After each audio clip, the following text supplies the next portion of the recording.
Olá, queridos devs, tudo bem com vocês? Espero que sim. E hoje vamos para uma aula muito especial aqui, que é a aula em que a gente inicia nosso papo aqui sobre os comandos SQL, né? Meu nome é Nando Marchetti. Continuamos o nosso curso de SQL Banco de Dados para desenvolvedores. Vamos lá então. O SQL é uma linguagem, né, Structured Query Language, linguagem de consulta estruturada, e ela tem subdivisões aí nos seus tipos de comando, dependendo da finalidade para a qual ela é utilizada, né? Então a gente tem, por exemplo, uma linguagem utilizada para você fazer consultas, né, extrair informação das suas tabelas, de uma ou mais tabelas, né, de visões. E essa a linguagem de consulta é chamada de uma subdivisão do SQL chamada de DQL, Data Query Language, né, linguagem de consulta de dados. Nós já temos comandos utilizados para inserir, alterar e apagar os dados, para manipular mesmo esses dados lá nas nossas tabelas.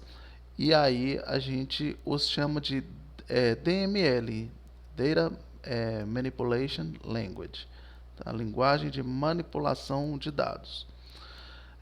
A gente tem outra subdivisão do SQL que é usado para definir o seu banco de dados, né? A estrutura de banco de dados.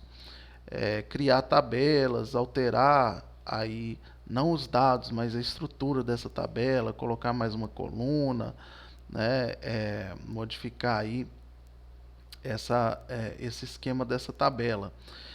E aí ela é chamada, né, ou apagar a coluna, apagar a tabela, apagar view, database, e aí essa subdivisão do SQL é chamada de Data Definition Language, DDL, ou linguagem de definição de dados.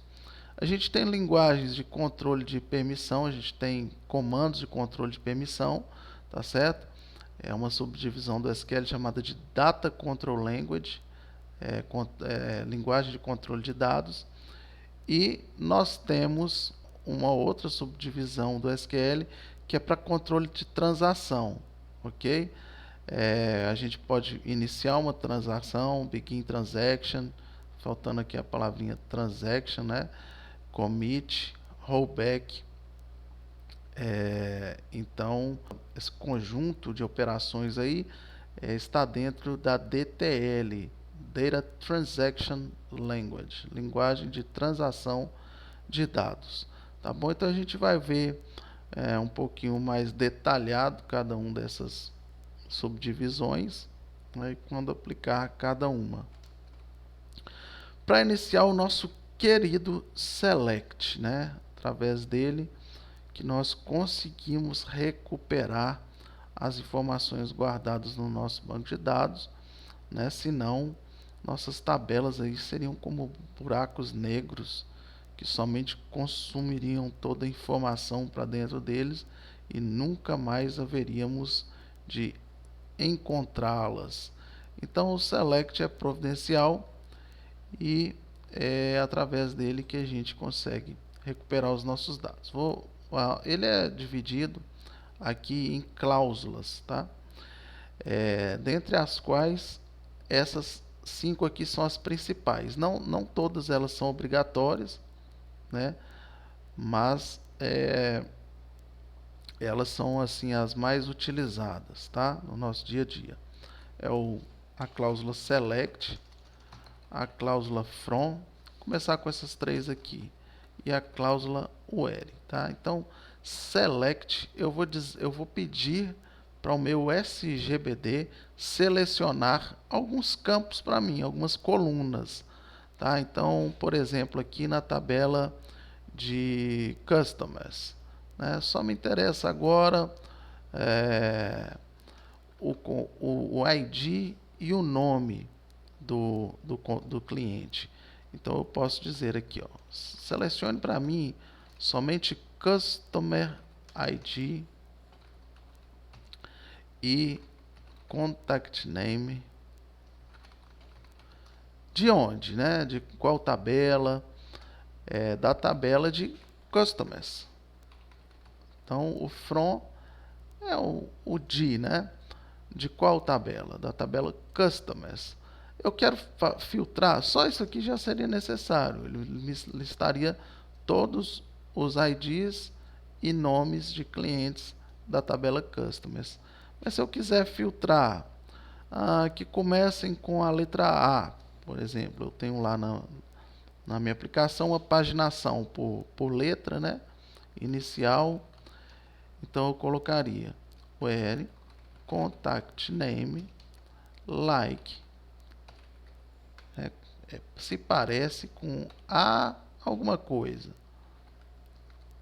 Ó, então se parece com a alguma coisa, ele faz essa seleção, né? Eu poderia também extrair a primeira letra aqui, ó, a primeira letra desse contact name é igual a. Daqui a pouquinho a gente vai ver melhor a questão do like aí, dos operadores de comparação do SQL, tá certo? Então isso aqui é o básico, né? Vamos supor que eu queira extrair agora, em vez de todos começando pela letra A, eu queira apenas os 10 primeiros, tá certo? Então existe um modificador aqui na nossa cláusula select que é o top. Então eu posso escolher os top 10 da minha listagem de clientes, ordenando por nome do contato. Então eu tenho aqui os 10 primeiros ordenados por nome de toda a minha lista. Mas eu não quero os 10 absolutos, eu quero os 10% primeiros com registro da tabela, né? Então eu posso usar top 10% aqui, e aí em seguida os campos que eu quero, e ele vai me retornar. Essa tabela provavelmente tem 100 registros ou algo em torno de 100.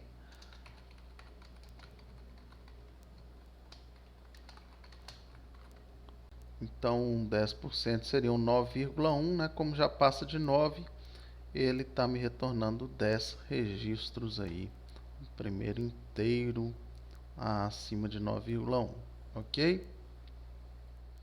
Então com isso a gente já viu também a cláusula order by, né? Ordenar por, a gente pode definir um campo ou mais, né? Então vamos lá, dar uma olhadinha na estrutura dos dados aqui da nossa tabela customers. Por exemplo, aqui ó, eu tenho contact title, né?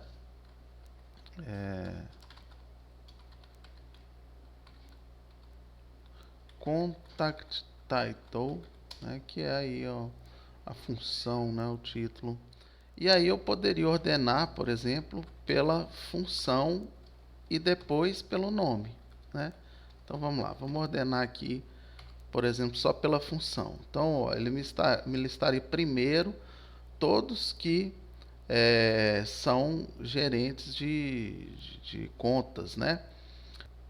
Independente aqui da sequência do nome, né? Da ordenação alfabética dos nomes da pessoa, né? Ele tá, lembra aqui, ó, a gente lembra que quando a gente cria uma chave primária, internamente ele cria um índice. Então ele está ordenando depois daquilo que a gente explicitou para ele ordenar pelo índice da chave primária. E a gente pode colocar, ó, depois que você ordenar por isso, aqui dentro você vai ordenar pelo nome, né? Então olha como é que ficaria.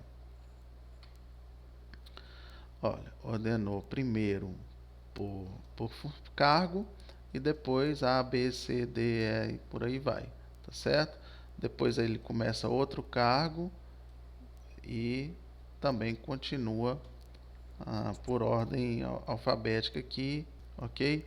Você poderia ordenar por título e depois por o nome em ordem decrescente.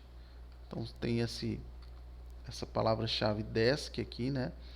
que seria em ordem decrescente. Então, por título, está no padrão, que é o ascendente. Você não precisa colocar explicitamente, até pode, mas não precisa. E a segunda coluna ele está ordenando de forma decrescente. Tá certo? Mas vamos supor que eu queira somente os títulos dessa tabela de clientes, os cargos que estão cadastrados aí por algum motivo.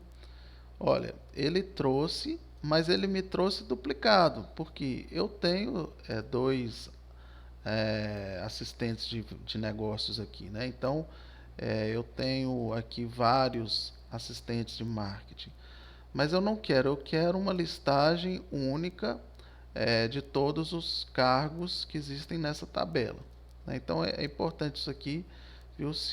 Eu não estou fazendo nenhum tipo de agrupamento de informação, ele vai me trazer a quantidade de registro. Eu não estou filtrando tabela, ele vai me trazer exatamente a quantidade de registro da tabela.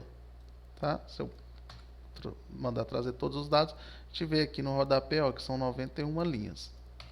E aqui, mesmo eu pedindo para ele trazer só os títulos, ele vai me trazer 91 linhas, ok? Uma para cada registro. Se eu quiser que sejam registros distintos, me traga somente informações diferentes, distintas, né? Existe esse modificador distinct que eu posso colocar aqui no select, e aí ele vai me trazer registros únicos, tá? Por alguns motivos eu não sou muito favorável ao uso do distinct, tá? De forma indiscriminada. Depois a gente vai ver os motivos.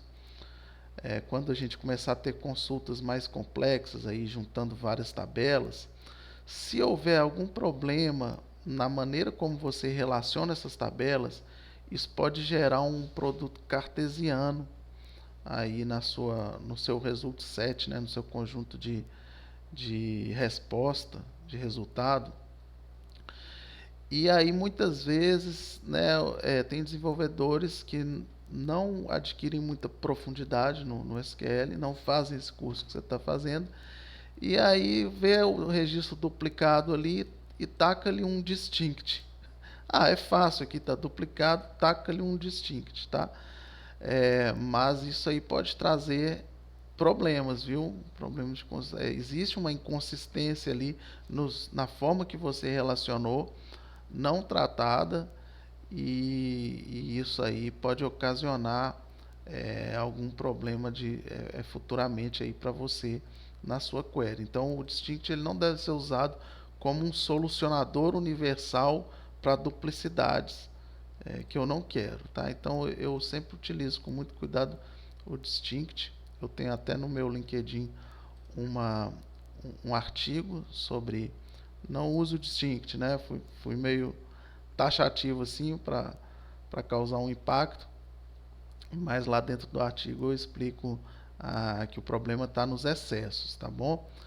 E aí você pode estudar mais sobre esse assunto também e entender melhor.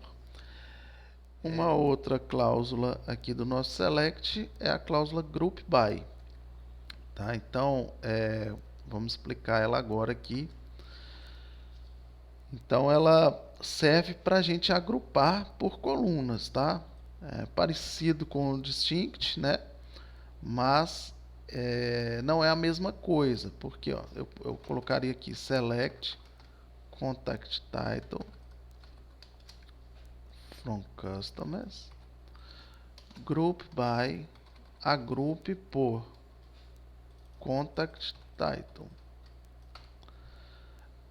Até aqui o mesmo resultado, né?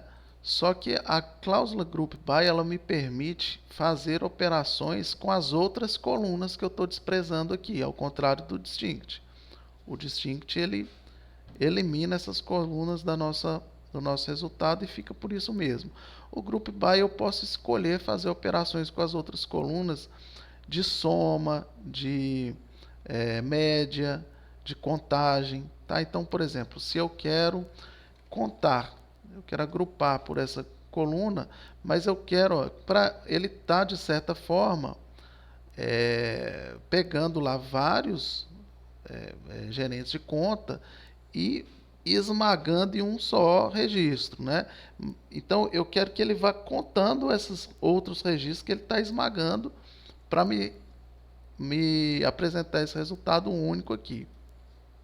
Então, ó, eu vou pedir, ó, vai contando aí todos os registros que você está condensando em um só, porque eu quero saber a quantidade, é, a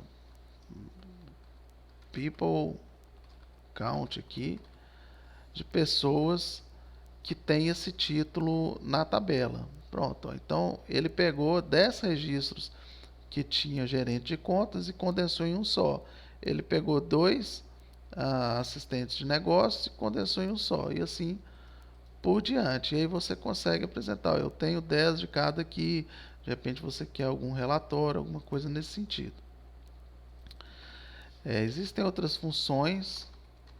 Não sei se nessa tabela aqui a gente vai conseguir testar, porque seriam mais voltadas para campos numéricos. Eu não tenho campos numéricos aqui, tá, pessoal? Isso aqui não é campo numérico, tá? A gente precisa salientar isso aqui. Não é porque só tem número no campo que ele é numérico. Para ele ser um campo numérico, até para você, quando você for modelar lá a sua tabela, eu estou definindo as colunas que minha tabela vai ter, na tabela de cliente. ID, nome, telefone, CPF. Pronto, aqui eu vou, obviamente, colocar int, aqui varchar, mas e aqui, telefone e CPF, né, que são números. Devo colocar qual o tipo? Bom, eu sempre recomendo você pensar assim, isso aqui é um identificador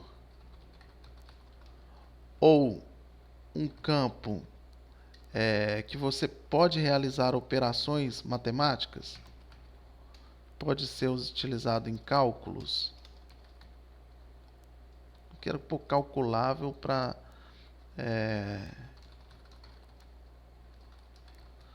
não confundir com aquele conceito de campo calculado do SQL, né? Então, faz sentido um identificador, um índice, algo utilizado para contar, algo utilizado para somar, para operações matemáticas. Então, ele deve ser inteiro. Se não for, ele é um campo informacional, tá certo? O telefone, ele não é um campo numérico, ele é um campo informacional. Então, ele deve ser um varchar também, assim como o nome. O CPF, da mesma forma, ele deve ser um varchar. Aí você vai contar, né? 99, quantos caracteres a gente pode ter? Os 11 do CPF mais 1, 2, 3 delimitadores aqui. Você pode armazenar só os 11 números e você fazer a sua máscara lá na aplicação? Você pode também, tá? Isso aqui vai da a sua definição aí do projeto.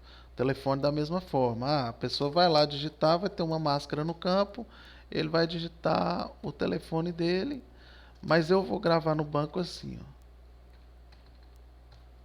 Pode sim. Mas você gravando assim ou assim, não é um número, tá? É um varchar, porque você não vai nunca somar um telefone com outro telefone. Ele não é um índice, não é algo numérico, assim, de natureza numérica. Ele é um dado de natureza informacional, tá certo? Até porque, por exemplo, se o seu CPF começasse com 000112, né, e você gravando isso aqui como um numérico, seu CPF ficaria lá algo assim, né? Não é. O seu CPF ele tem o zero, ele inclui os zeros à esquerda também. E até por uma questão de espaço, tá? De você evitar algum tipo de overflow, de out of range, né? No futuro, porque o campo numérico ele tem um determinado limite, né? Você começar a passar aqui, ó, aqui com certeza aqui já extrapolou o limite de um inteiro. Então, um CNPJ, alguma coisa nesse sentido, talvez, ó, vamos ver, o CNPJ 99 ponto 999 barra 1000 ao contrário 99. Então, ó, que número é esse aqui? 900, ó, já passou, tá vendo? Ele já não caberia no inteiro. Você teria aí um out of range, um erro na aplicação, porque você definiu incorretamente o CNPJ como sendo um campo do tipo numérico. Apesar de ser número, ele é um campo informacional e ele deve ser um varchar aí de... Eu não vou contar agora aqui, mas sei lá, um varchar de 20, alguma coisa nessa grandeza aí. Tá certo, pessoal? Então, ressalva feita. Vamos para alguma tabela que tenha campos numéricos de fato aqui. Select asterisco from order details. Ó, eu quero agrupar por produto ID.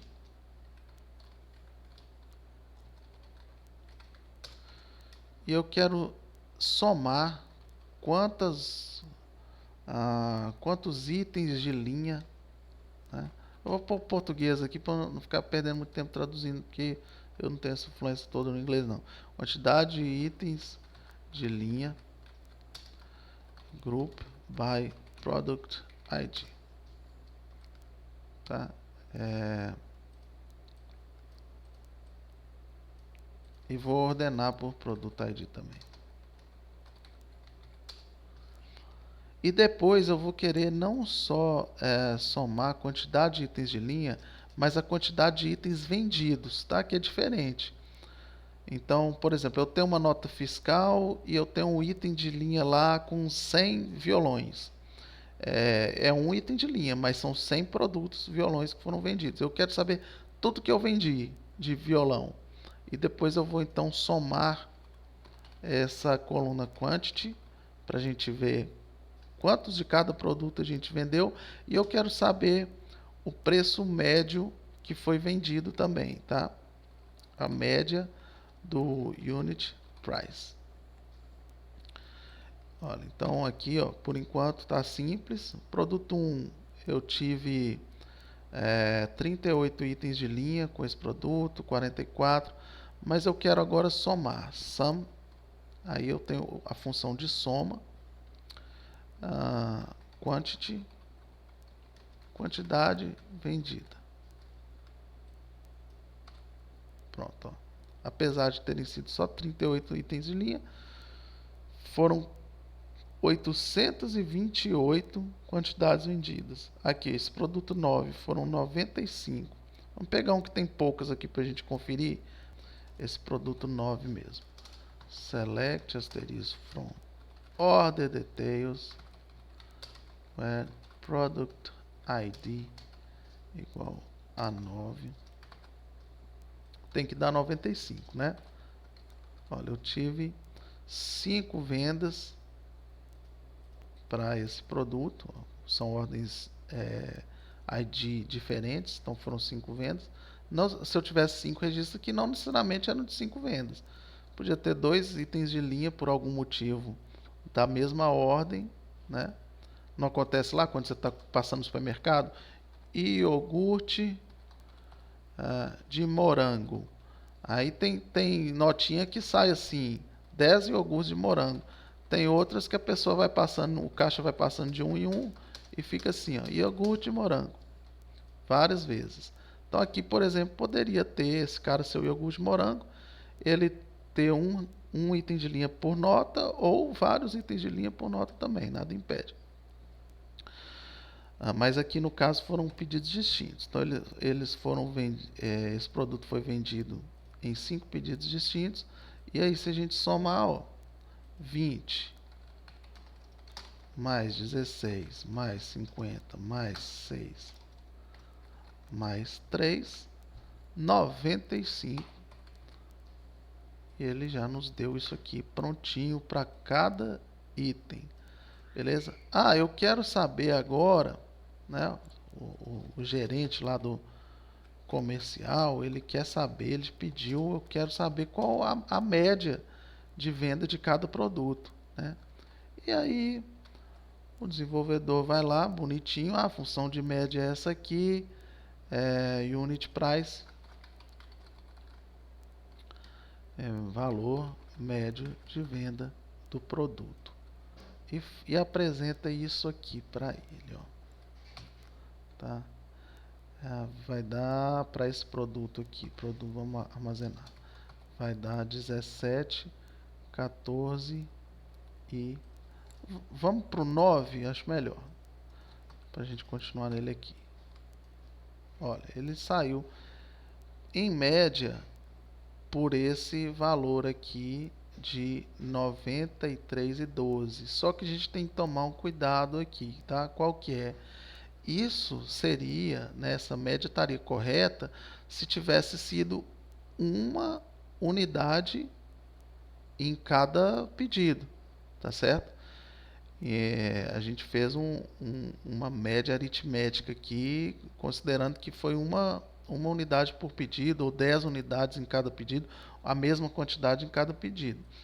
Mas o fato de ter pedidos com mais quantidades do que outros, isso desbalanceia essa média aqui, ó. Se a gente parar para pensar, vamos pensar num caso hipotético aqui, em que a gente esteja vendendo um pedido, um violão e um pedido por R$ 100, a gente deu um desconto, uma bonificação absurda, e nos outros pedidos, esse violão, em um outro pedido, a gente vende 9 violões por R$ 400, R$ 500, certo? Isso não quer dizer que a média do preço que saiu esses violões, esses 10 violões, foi 100 mais 500 dividido por 2, que é R$ 300. Não, isso está incorreto, tá? Eu tenho que levar em consideração a quantidade que eu vendi de cada um, né? Chamada média ponderada. Então, muito provavelmente é essa informação que o seu gerente está precisando, né? E como é que a gente aprendeu que faz a média ponderada? É a soma, é a multiplicação da quantidade pelo valor, tá? Então, a quantidade do produto 1 vezes o valor, a quantidade no pedido 1 vezes o valor no pedido 1, mais a quantidade no pedido 2 vezes o valor no pedido 2, isso tudo dividido pela soma das quantidades, né? Mas quantidade 2, né? Poderia ter um 3 aqui.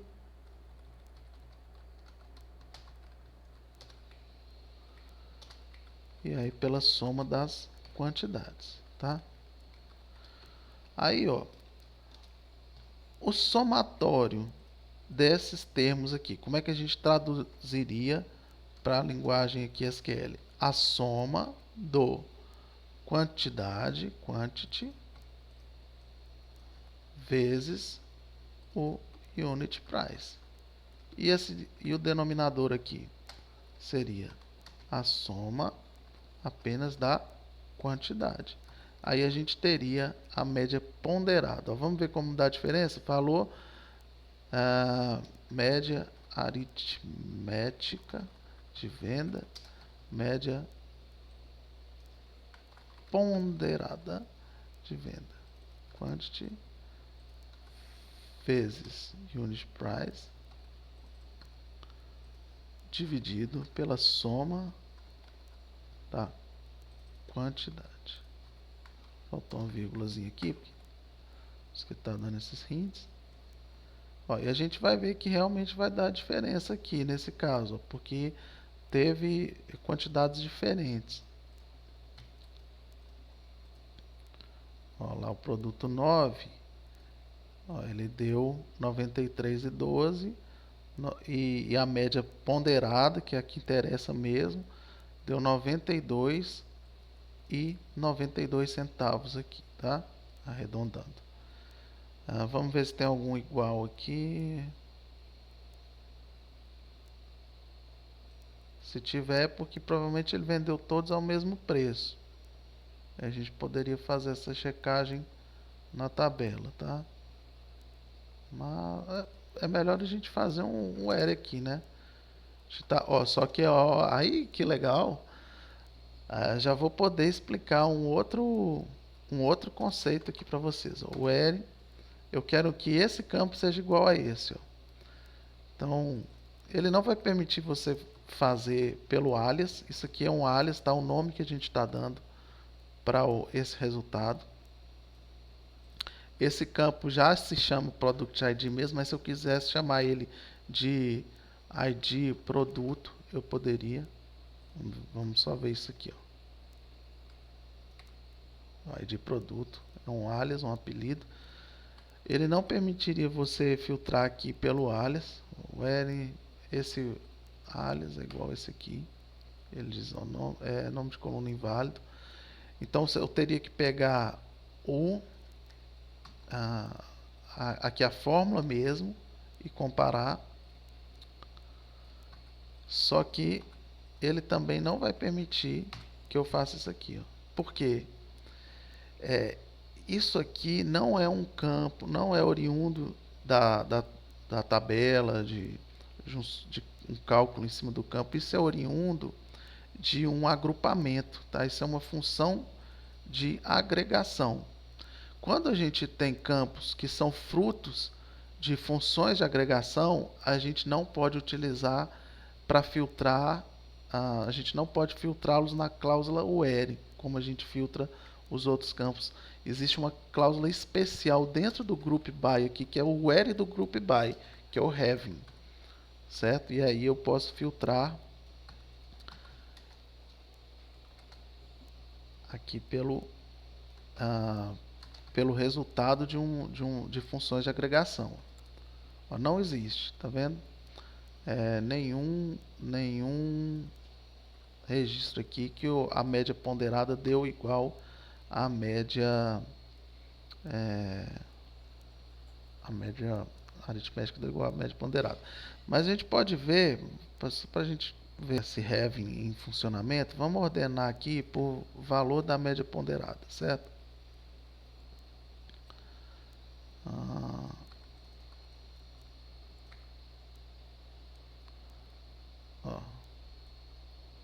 A gente quer exibir só os que foram maior que R$ 50. Ó. Vai dar aqui área de produto. Vão dar esses 8 registros. Having, valor da média ponderada, maior que 50. Aí, ó. Eu contei errado lá, eram 7. Só para não restar dúvida, né? 50. 1, 2, 3, 4, 5, 6, 7. Beleza. Então tá aqui o funcionamento do having, né? Para isso que ele serve. Ordenação, né? O order by. Eu posso usar o campo mesmo, né? Order by product ID, ou essa coluna aqui que eu criei, ou essa. Ou eu posso colocar a ordem da coluna aqui, ó. Então, aqui eu tenho 1, 2, 3, 4, 5. Eu quero que ele ordena pelo quinto resultado. Ele vai continuar ordenando do maior para o menor. Eu quero que ele ordene agora pela primeira coluna. Então, ele vai ordenar pela primeira coluna. Tá? Eu não recomendo usar isso aqui, porque é muito comum que você vai modificando essa query aqui com o passar do tempo, o seu sistema vai evoluindo, você vai colocar uma nova coluna aqui, ou vai retirar essa aqui e adicionar outra, enfim, no final das contas essa ordem muda. E aí você pode acabar tendo algum problema de esquecer de mudar essa cláusula order by aqui, e quando você faz pelo campo, tá tudo garantido. Então é isso aí, pessoal. Com isso a gente finaliza as principais cláusulas aí do select. Na nossa próxima aula a gente vai ver como juntar mais tabelas, né? É comum que a gente precise selecionar dados de mais de uma tabela. Como é que a gente faz essa junção, os relacionamentos entre as tabelas, tá certo? E muito mais para você aí nas próximas aulas. Nos vemos lá. Um abraço.